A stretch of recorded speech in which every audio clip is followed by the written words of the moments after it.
Mais da metade do povo brasileiro não quer Lula novamente como presidente. Começa agora JBR News. Rodolfo Lago. Que alegria tê-lo de volta. E vocês que não veem, mas do outro lado aqui dessa câmera também está o Bruno.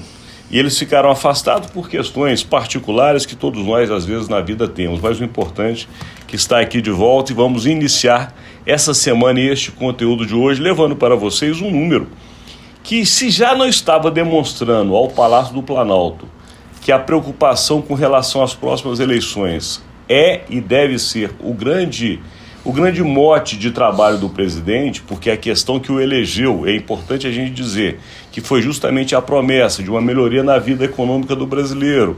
Teve até a história da picanha com a cerveja. E chegando aí praticamente a 1 ano e meio do seu governo, essas entregas não ocorreram por diversas questões. E nós temos falado, a economia tem dado sinais positivos em vários aspectos.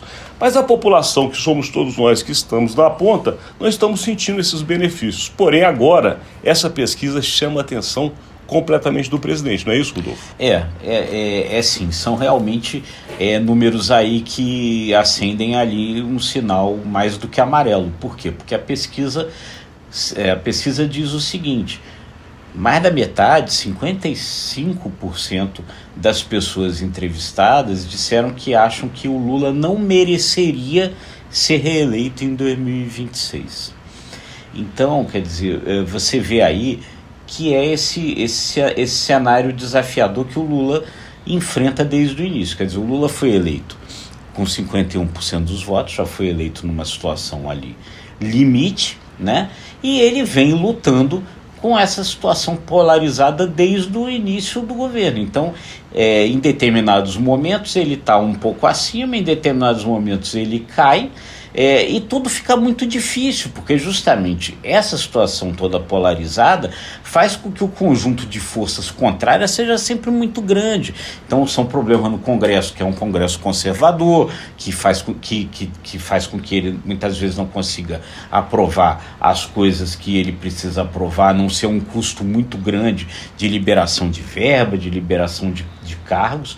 Uma população que na sua metade é sempre contrária, é sempre muito hostil, com os movimentos aí que fazem na rua, Bolsonaro, etc. Tudo isso somado gera essa enorme dificuldade, né, Alexandre? É uma dificuldade que está estampada nessa pesquisa. Lembrando, Rodolfo, que na semana passada 2 outras pesquisas, inclusive uma desse mesmo instituto, que é o Genial Quest, lançou uma pesquisa e apresentou para o mercado junto com uma outra que era da CNT, onde demonstrava que a aprovação do governo Lula já estava ruim.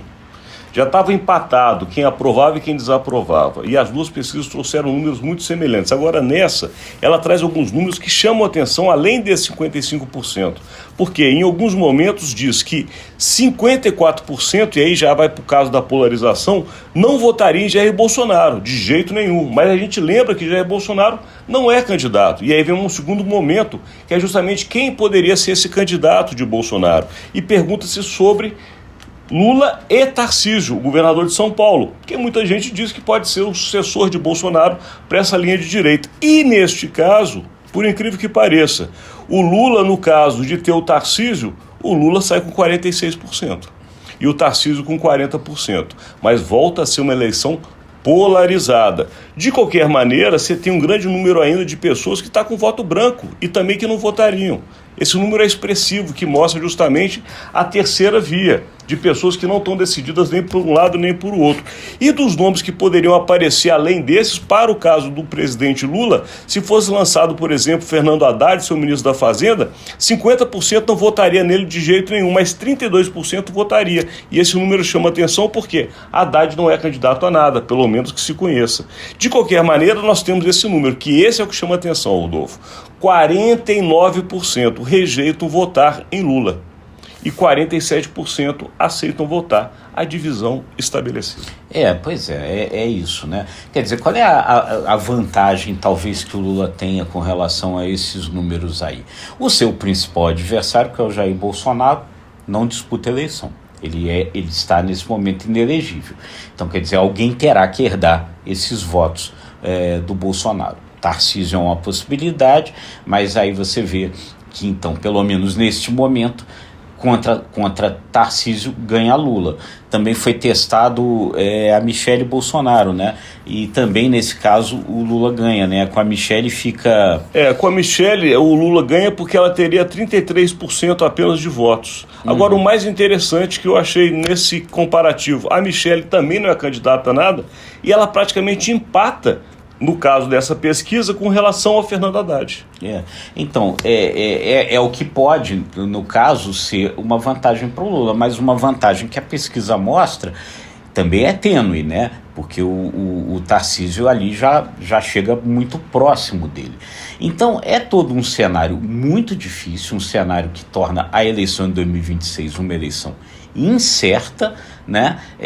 Que o Lula, então, vai ter que trabalhar para reverter, aproveitar situações, né? Agora nós estamos tendo esse problema das cheias no Rio Grande do Sul, um grave problema, uma tragédia muito grande, e talvez ali, né, Alexandre, a atenção dada ao Lula na solução desse problema pode reverter a seu favor.